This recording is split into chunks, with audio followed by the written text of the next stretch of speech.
Boa noite, bom dia, boa tarde a todos e a todas. A gente está reunido aqui em grupo, né? Pedro Lara, o Daniel Silva e eu, Guilherme Lima. Nós vamos falar um pouquinho sobre o brincar e o desenhar dentro da clínica psicanalítica, como isso representa grandes horizontes na constituição do sujeito, né? E como nós podemos ter um olhar mais abrangente para, enfim, começar esse salto entre a não fala, o brincar, o desenhar e a associação livre dentro da clínica. Eu penso o desenhar como uma forma diferente do brincar, é um brinquedo diferente. Enquanto que o brincar a gente pode já analisar e trabalhar com o brincar numa criança menor, de ali 1 ano e meio, quando ela começa a falar e tem uma brincadeira mais estruturada, não é só o. Até mesmo. Até a gente pode voltar pra um jogo primeiro, que o Freud fala, do. De quando a criança já começa. Pega o seio da mãe, solta o seio da mãe, pega o seio da mãe, solta o seio da Uhum. mão, naquela repetição, ainda já inicial, a criança ainda não tem a separação com o outro, mas ela já tá nesse brincar, nessa repetição pra perceber os seus limites e experiências. Seria o Enquanto que o prazer desenho, autoerótico. isso já com uma função autoerótica, enquanto que o desenho vai vir depois, se a criança, que os primeiros rabiscos e aqueles círculos é mais a criança desenvolvendo uma função motora. Aí depois o desenho, quando ela pode falar e explicar sobre o desenho, dizer que é uma casa, que mora uma família, tudo, contar a história através do desenho, já é um pouco mais avançado na idade. Então eu via como essa ordem linear, brincar depois desenhar, mas são formas diferentes da mesma coisa. Eu acho que a gente poderia pensar assim. Eu acho que eles são um contínuo, eu concordo contigo, né? Eu acho que desse ponto de vista é interessante pensar o brincar como algo que dá para se ter anterior ao desenho, mas eu acho que eles acabam sendo parte da mesma coisa, porque eu acho que o desenho ele faz parte de uma brincadeira. A brincadeira, eu acho que a gente já conversou sobre isso em aula, a brincadeira ela não é livre totalmente, ela até pode ser, mesmo as de imaginação, mas elas são de certa forma alguma consolidação de algumas regras, né? Ela sempre tem, principalmente se tu for, quanto mais velha vai ficando uma criança, mais complexa vai se tornando a brincadeira e com mais etapas e regras ela vai se tornando. E eu acho que o desenho, ele entra nisso porque ele é uma experimentação, uma forma de expressão de símbolos e tudo mais, mas muitas vezes confinado, ou nem tanto. Acho que a criança às vezes acaba primeiro desenhando na parede e depois ela vai para uma folha de papel se limitando. Então as coisas vão adquirindo mais regras, vão adquirindo mais conteúdo. À medida que ela vai desenvolvendo tanto um limite pro self, também o limite do espaço por desenho.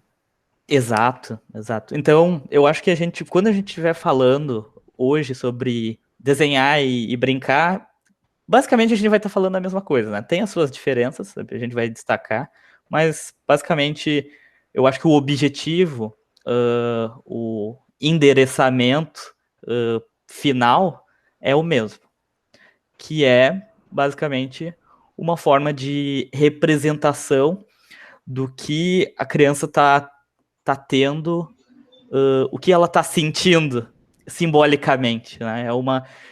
Eu diria talvez até uma forma de organizar as coisas. Então, É uma forma de quando elaboração. elaboração, exato, representação, elaboração, organização, todas essas palavras que fazem, digamos assim, a consolidação desse sujeito e vão fazer Eu a acho, formação dele.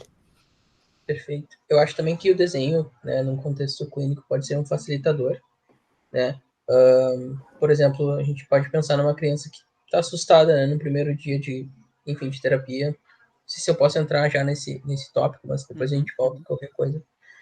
Mas a criança que está assustada no primeiro dia de terapia, né, ou na primeira vez que ela está longe dos pais, tá ela só e o psicanalista ou a psicanalista, e o desenho ele entra, né, o desenho ou o brincar ele entra como um terceiro ali dentro, né, e facilita assim a expressão da criança entre essa pessoa desconhecida, ou que não é a mãe, ou que não é o pai, onde ela pode fazer algo que ela faz parecido com o que ela faz em casa. Então ali pode ser um início mais facilitado se libertar, de trazer questões que estão escondidas, que estão mal elaboradas, como os colegas falaram, para a gente poder, né, eventualmente entender ali o que está afligindo aquela criança. Cara, e uma coisa interessante disso que tu falou é que uma coisa que eu li em um dos textos, agora não lembro de cabeça qual deles, mas é que o desenho da criança, ele muda e ele vai ser diferente dependendo de com quem ela tá, ou para quem ela tá desenhando. Então o desenho que ela faz em casa vai ser diferente do que ela faz na clínica. E isso, a autora, ela vai dizer que essa questão do endereçamento é muito importante. Ele não é qualquer, a criança não está desenhando simplesmente para representar, mas ela está desenhando para ser entendida, basicamente. Ela está exato, ela está representando a fala como função, até ela coloca dessa forma, mas é uma forma de expressão não verbal, mas que representa a fala. Inclusive tem que haver essa confiança com um analista, assim como com um adulto, para ter essa expressão no brincar. Porque no início ela tem que ter essa segurança com o analista, mas também. E aí ela já vai com aquela expectativa de ser entendida. Se me permitirem ler um pequeno trecho assim, do livro de Winnicott, do livro Claro. A Criança e Seu Mundo, que o Winnicott ele consegue ser, até falando da teoria, um pouco cômico, assim, irreverente. Ele traz umas anedotas que eu acho muito bom. Que ele diz assim: a criança de 3 anos de idade tem uma grande crença na nossa capacidade de compreensão, de modo que o psicanalista conhece enormes dificuldades para corresponder ao que a criança dele espera. Então a criança, mesmo pequena, já vai com essa expectativa de brincar e ser entendida pelo analista.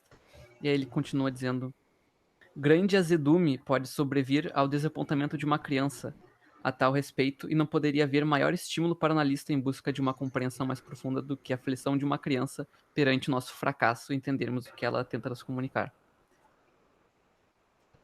Isso me lembra, é um ótimo trecho, porque isso me lembra, também puxando um pouquinho de desenvolvimento humano, assim, aquela fase que a criança, ela acha que todos entendem no momento que ela tá vivendo, enfim, ela é o centro do universo, né? Então ela fala assim, cadê o meu carrinho? Tipo assim, ela tem, sei lá, 10 carrinhos diferentes e ela vai pra sala correndo e fala, cadê meu carrinho pra mãe ou pro pai, achando que a pessoa vai entender automaticamente qual é o carrinho que ela tá falando e onde ele está pra, né, atender aí essa pequena ordem do pequeno rei, que é o que o Freud fala. Ou até mesmo Pequena no telefone majestade. com a avó, falando, esse meu brinquedo aqui, assim, falando as coisas que estão junto com ela. Exato. Sem a descrição, assim, achar que os outros sabem o que ela tá pensando. Exato, ela ainda não conseguiu consolidar a divisão da sua cognição e da dos outros, né? Essa diferença de percepção e diferença de imaginação, né? De acesso à informação, inclusive. Mas ainda sobre isso, uma coisa que eu acho muito interessante, que eu li em um dos textos, é a função do brincar e do desenhar também, mas vamos pelo que nem o Daniel falou, o brincar ele ainda é primeiro ao desenho, que uma das funções dele ele é uma forma não só de elaborar o que está acontecendo e o que a criança está pensando, está sentindo e tudo mais, mas também ele é uma forma quase como acessar as coisas que ela não tem acesso no real, ela tem a oportunidade de acessar simbolicamente. Então, por exemplo, isso é bem interessante, tá destinado, né, até alguns autores colocam disso, a separação da criança com o objeto primeiro, que seria a mãe, ou quem faz a função materna. Então, é preciso que em algum momento tenha essa divisão.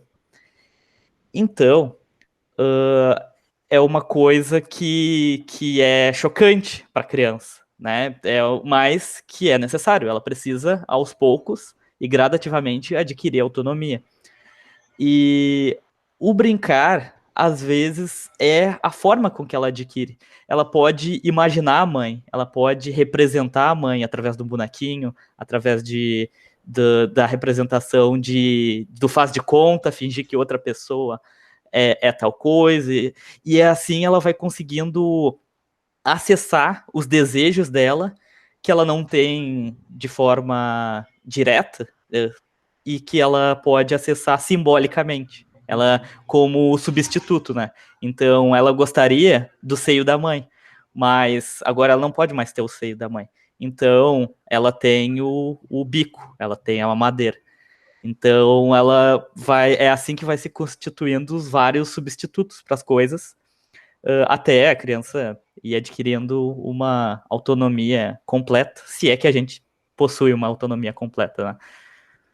É uma brincadeira bem simples que eu acho que ilustra bem isso também num dos textos, que é uma observação bem, uma situação bem casual, bem simples, que é a criança com um pedaço de papel e rasga o pedaço de papel ao meio e fica observando a fenda que fica. E vê que encaixa de novo, e que separa, e que encaixa de novo, e que separa. Pensando nisso como uma forma de elaborar a separação que ela tem da mãe. Que os corpos que eram um passam a ser dois. Uhum. Mas que eles podem se encontrar. Que eles podem se encontrar novamente no meio. Isso... Pode falar, Gui. Isso é uma coisa muito interessante que eu não consigo não pensar na experiência prática da minha mãe. A minha mãe, ela é pedagoga, ela trabalha em creche. E uma coisa que é essencial, né, porque ela trabalha muito com a maternidade, com as crianças nos primeiros anos. Então, uma coisa que é essencial é aquele momento que, nos primeiros dias, as crianças têm que ficar na creche sem o contato dos pais, e que é aquele berreiro generalizado, né? E que é de muita angústia. Muitas vezes mais para os pais do que para as atendentes de creche, para as professoras, ou mesmo para as próprias crianças. Porque, na experiência dela, claro, a criança tem aquele choque e tem aquela dificuldade no primeiro momento, mas passa em contato com as outras crianças, ou nos primeiros dias, ela já vai vendo outras coisas que ela pode fazer, brincadeiras, atividades que não faltam, que as pedagogas sabem conduzir muito bem, e que as crianças conseguem lidar com facilidade. Só que o que é mais difícil e o que dificulta mais essa inserção da criança é quando os pais não conseguem fazer a mesma coisa. Quanto mais os pais ficam ali na janelinha, observando o filho, cuidando, será mais difícil é para a criança conseguir ingressar numa atividade e esquecer, ou no caso, não esquecer, mas representar o pai de outra maneira. Enquanto o pai está ali presente, os pais, né, estão ali presentes, a criança não consegue. E daí ela vê o pai, entra no berreiro, pede para ir lá e acaba se tornando ainda mais difícil. Então, eu até, quando eu estava escrevendo sobre isso e pensando sobre, talvez até os pais que deveriam conseguir representar melhor as crianças de outras maneiras do que a própria criança, porque as pedagogas já têm várias formas de conseguir fazer isso, e às vezes é mais difícil o pai conseguir se representar nessa divisão da criança. Então, essa é uma experiência prática que eu fiquei refletindo sobre, que eu acho muito interessante. Ela traz uma concretude para o que a gente está pensando.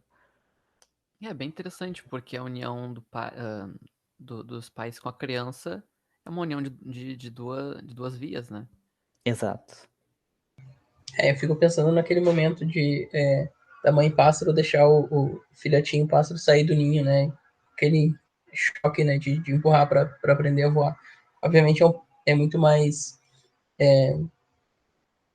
tranquilo e amigável, né, esse processo de separação dos pais para descobrimento de um novo mundo, do que esse exemplo, mas enfim, me fez pensar nisso. E outra questão assim que eu pensei, né, voltando um pouquinho para dentro da clínica, baseado no que tu trouxe, Pedro, eu acho que também a criança ela atua, né, na brincadeira, ela representa não só ela, mas ela toma o papel de outra pessoa, sabe? E eu acho isso muito interessante porque é nesse momento aí que o analista vai perceber a relação ou então a ideia que a criança tem de uma certa pessoa que é importante na vida dela. Então, por exemplo, se a criança chega começa a brincar e ela começa a ser agressiva com os outros brinquedos e a gritar com os outros brinquedos, ou bater nos outros brinquedos, talvez a gente possa pegar a ideia, né, depois, né, conversando, entendendo um pouco mais a fundo, que é assim que os pais repreendem ela quando ela faz algo errado, né? Então é nesse sair de si e ter o corpo como um vessel, assim, para ser o próprio pai ou a própria mãe, que é interessante, é uma atuação, assim, é uma brincadeira onde a pessoa onde a criança está se colocando como ator ou atriz, né, daquele momento. Enfim, acho super interessante essa parte também. Outra. Explorando mais esse exemplo também da criança que faz os bonecos brigarem entre si e aprender o boneco.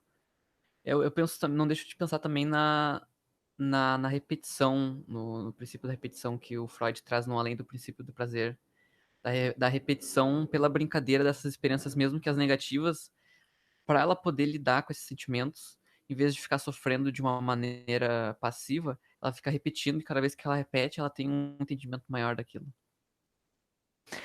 Tem um texto do Lacan que fala exatamente sobre como a criança está num centro privilegiado do seio da família e como ela está destinada, de certa forma, a representar os problemas que aquela família tem. Então, pensando na clínica, é na brincadeira e no desenho e nessas representações que a gente vai ver o que às vezes não teoricamente é um problema do casamento, talvez, e que olhando friamente, talvez a gente não fosse pensar que interfere na criança, mas ela tá o tempo todo refletindo e elaborando aquele problema familiar.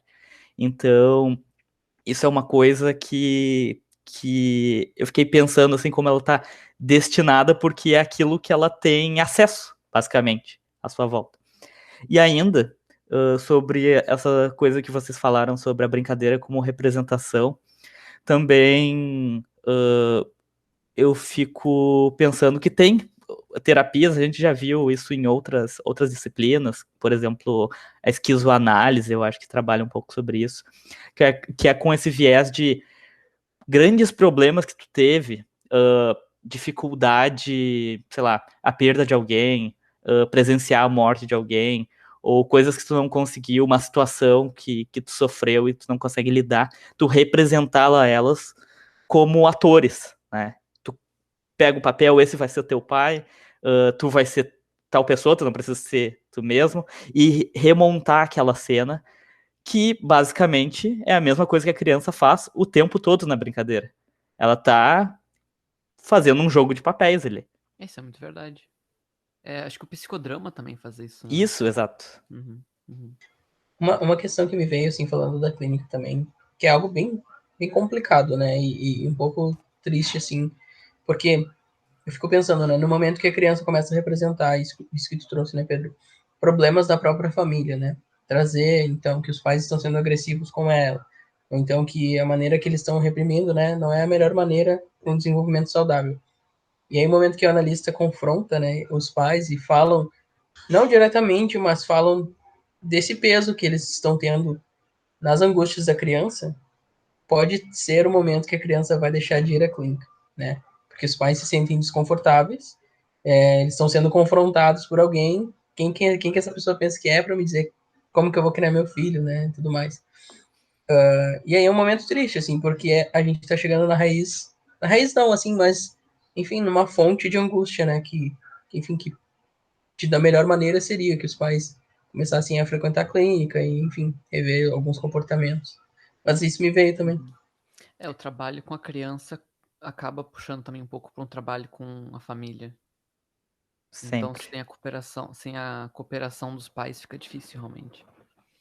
Uma coisa que eu pensei sobre isso, e também já trazendo para brincadeira barra desenho,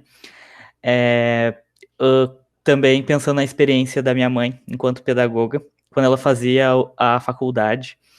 Eu acho que no nosso semestre, a gente viu vários casos e, né, representando alguns problemas, mas eu acho que a gente não pegou uns casos tão pesados, então eu vou pensar sobre algum deles. Eu até tenho um pouco de dificuldade de falar, mas eu acho que talvez seja importante.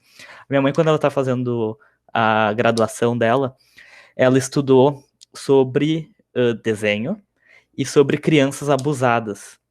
E muitas das crianças, elas não têm o nome para o que é um abuso, para o que é uma agressão e para o que é, inclusive, órgãos sexuais.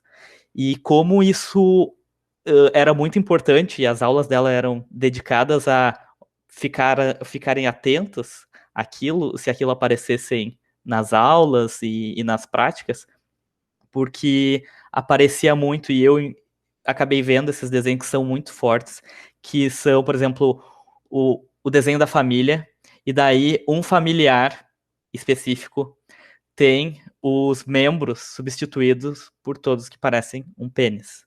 Ou o familiar inteiro representa um pênis. Ou quase que todos os desenhos da criança representam isso. E isso eram sinais de abuso. E eu sei que é um relato bem forte, assim, eu tenho até uma certa dificuldade de falar isso, mas eu acho que é bem importante. A gente acabou não indo para esse níveis de caso em aula, mas eu acho que de repente era uma coisa interessante da gente pensar sobre. E também é uma coisa que eu concordo contigo, Guilherme, que, bom, imagina se é um familiar muito próximo da família, ou se é um pai. Provavelmente esse é o momento que a criança vai estar fadada, praticamente, a deixar de frequentar a terapia. E isso é muito que a gente tem que refletir sobre qual o nosso papel ali e né, a questão quando as coisas se misturam, né, o papel quanto psicólogo, analista e como cidadão.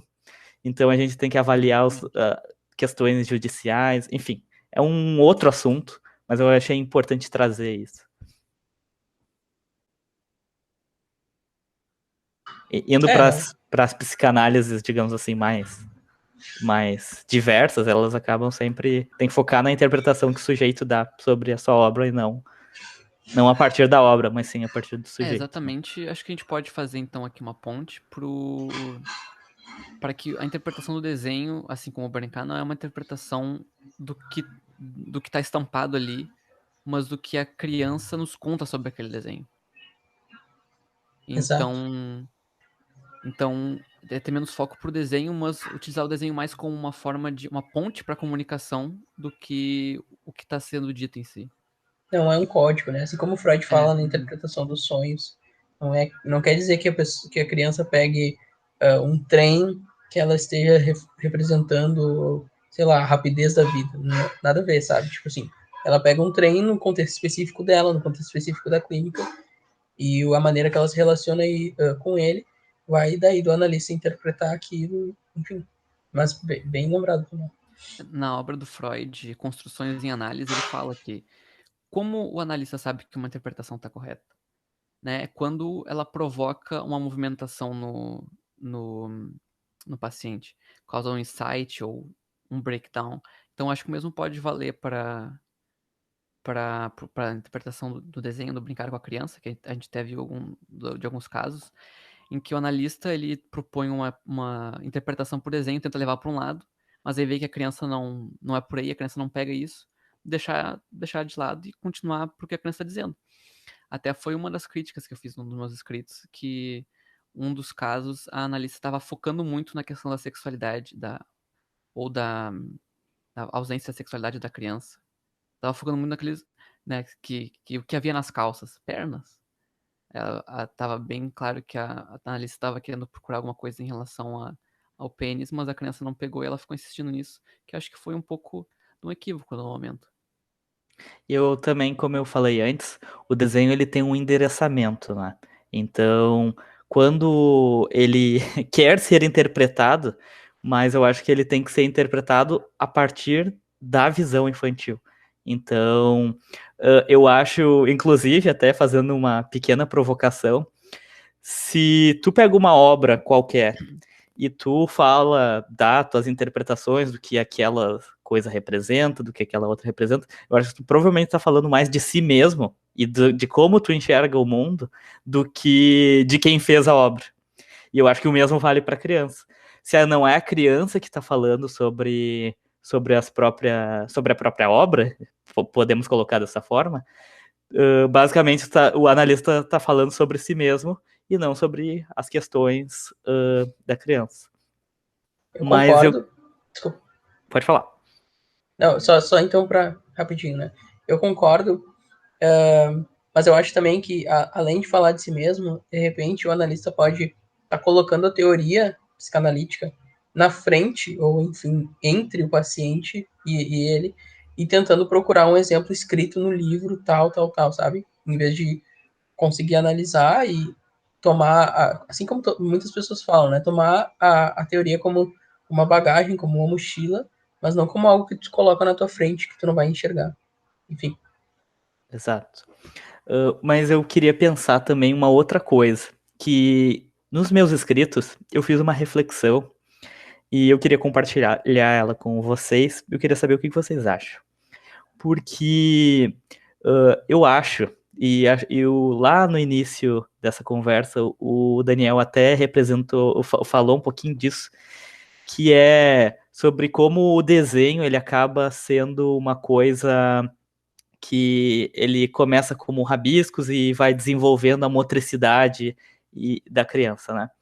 E eu acho que esse é o pensamento mais lógico e que a maioria das pessoas tem, que é o quão a criança vai passando os anos, ela vai se desenvolvendo, e isso permite com que, desenvolvendo motoramente, isso permite desenhos melhores e com mais traços e com maior fidedignidade de detalhes, mais complexos como um todo.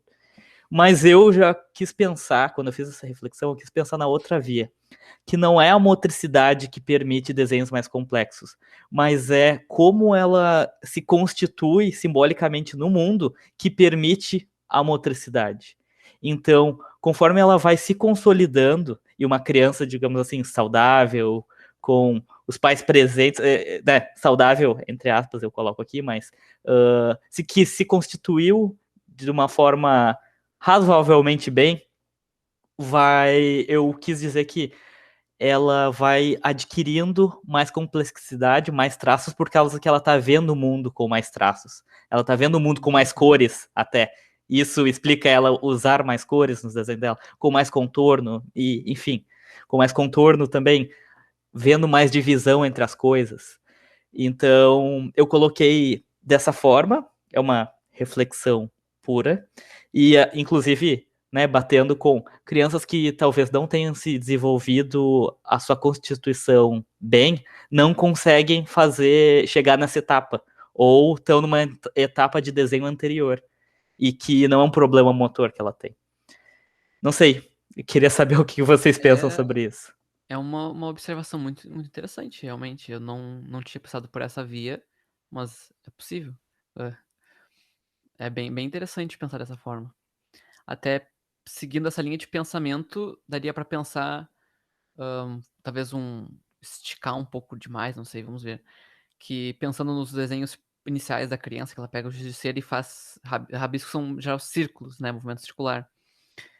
Teve um dos textos em que se falou até, para não ficar falando textos, eu vou dizer qual que é. É o da Molina, que ela fala que a forma do círculo para a criança representaria a fertilidade. Então a gente pensar que na criança ainda que não se dividiu bem da mãe, né, não tem bem o self e o outro bem definido, as limitações do corpo, ela pensa que tudo vem da mãe. Então, talvez dessa forma, talvez os círculos que representem a fertilidade representam também a mãe, então podem representar tudo. Talvez uma interpretação um pouco exagerada, mas eu acho que seguindo essa linha poderia se pensar mais ou menos assim. Sim, e círculo, mãe, seio, são coisas, né, O seio muito... e a barriga, né? Que se vê muito nas crianças que têm uma mãe, pequenas que estão com a mãe grávida, a representação da barriga, a vida que tá por vir. A criança pega esses pequenos detalhes, assim, conforme o estado em que estiver vivendo da família, né? do redondo, vazio, cheio, né? Isso acaba sempre sendo uma questão de análise, assim, em vários conteúdos de psicanálise isso acaba aparecendo, né? Mas então, pegando todas essas ideias, né, que o grande grupo trouxe, a gente vê, eu entendo assim como um todo, que o brincar e o desenhar, né, são atividades essenciais dentro da clínica e que falam muito mais do que, enfim, a gente primeiramente pode pensar ou entender, né? Eu acho que quando a criança se solta dentro da clínica e consegue falar de uma outra maneira, né, que não no registro da fala, como eu e o Pedro a gente estava conversando antes do vídeo, um outro mundo de possibilidades de entendimento, interpretações se abre, né, perante aí o analista. Eu acho que ele é o grande, ele deve ser o grande foco do analista em pensar sobre isso e se preocupar e eu diria entrar junto porque é a grande forma de comunicação da criança, eu diria. É, né, a gente pode pensar se isso equivale à associação livre, ou se não, ou o que ele representa, mas eu acho que é a grande forma de encarar o acesso mais próximo que a gente tem do simbolismo da criança. Então, eu acho que, principalmente para casos difíceis, a gente acabou conversando um pouco sobre casos difíceis nas aulas, que a criança não fala, ou não tem ou tem uma capacidade, como eu disse, não fala, mas isso não quer dizer que ela não tem uma capacidade de comunicação. E eu acho que a brincadeira é o caminho para isso. E, como eu disse, ele é uma coisa intrínseca à criança. A constituição do sujeito vai estar nessa tarefa que é essencial, de uma forma ou de outra, mas ela tem que estar ali. Exatamente, perfeito. E até pensando como a brincadeira como uma saída do inconsciente, eu fiquei com essa ideia de que como a criança tem menos recursos psíquicos, o inconsciente dela tá mais, digamos assim, a superfície mais, talvez mais fácil de sair, assim, do que para um adulto com mais defesas. Então, com muita frequência ali no brincar dela, ela vai estar mostrando o inconsciente, e o que se passa dentro dela, as angústias, as alegrias, e, e aí cabe a nós, como não só o profissional, o analista, o psicanalista, mas também os pais que estão ali junto com a criança, cabe a nós observar e fazer essa leitura junto com a criança. E também eu queria pensar, né, que o brincar não é algo que se prende só à criança. Eu acho que é uma ideia interessante de a gente olhar que o adulto, né, até o Freud fala do xiste, né, que seria esse jogo de palavras ou essas piadas que a gente, as brincadeiras, né, a maneira como nós adultos mais sérios, cheios de defesas, nós vamos nos expressar brincando, né? Isso também fala muito da gente. E é interessante olhar que a criança ela tem esse contato tão próximo e tão ela aceita, né, que tem esse lado da brincadeira e tá sempre brincando e desenhando. E o adulto ele cria essas defesas e lá de vez em quando, né, libera um xiste aí, uma piada e seria interessante a gente manter esse contato aí com o nosso lado brincalhão, com o nosso lado de, com mais piadas, sabe? Não sei se, enfim, consegui explicar. Não, conseguiu sim. É uma boa reflexão manter contato com a nossa criança interior. Exatamente.